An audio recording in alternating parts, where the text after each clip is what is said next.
అందరికీ నమస్కారం. ఈరోజు హెయిర్ ఫాల్ని కంట్రోల్ చేసే బ్లాక్ సీడ్ ఆయిల్ అంటే కలోంజీ ఆయిల్ ఎలా తయారు చేసుకోవాలో చూద్దాం. మొదటిగా దీనికి కావలసిన పదార్థాలు: కొబ్బరి నూనె, కలోంజీ గింజలు, మెంతులు, కరివేపాకు.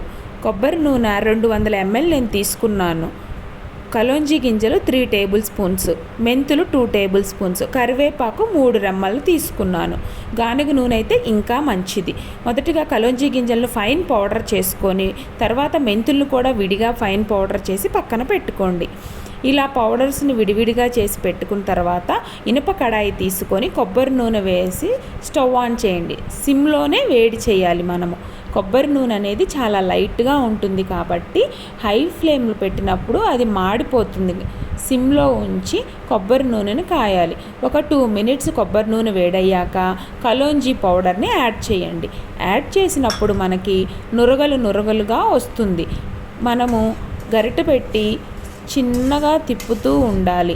ఆ నురగ అనేది మనకి నిదానంగా డిజాల్వ్ అవుతూ ఉంటుంది.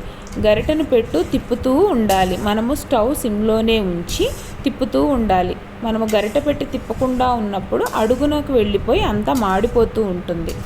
2-3 నిమిషాలు ఈ ప్రాసెస్ అయిపోయిన తర్వాత మరలా మెంతుల పౌడర్ వేసి మనము తిప్పుతూ ఉండాలి. మెంతుల పౌడర్ వేసాక కూడా ఇలానే నురగలు వస్తుంది. మెంతుల పౌడర్ యాడ్ చేసే క్లిప్ మిస్ అయింది. ఇలా తిప్పుతూ ఉంటుండగా నురగ అనేది క్రమంగా మనకి తగ్గిపోతూ వస్తుందన్నమాట. స్టవ్ అనేది మాత్రం మనము సిమ్లో ఉండడం అనేది కంపల్సరీగా గుర్తుపెట్టుకోవాల్సిన విషయం.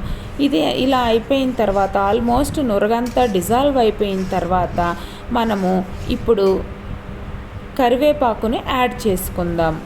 కరివేపాకుని వేసాక 2 నిమిషాలు ఉంచి స్టవ్ ఆఫ్ చేసుకొని కూల్ డౌన్ అయ్యాక ఆయిల్ని ఇంట్లో ఉండే కర్పూరంని పౌడర్ లాగా చేసుకొని యాడ్ చేసుకోవాలి.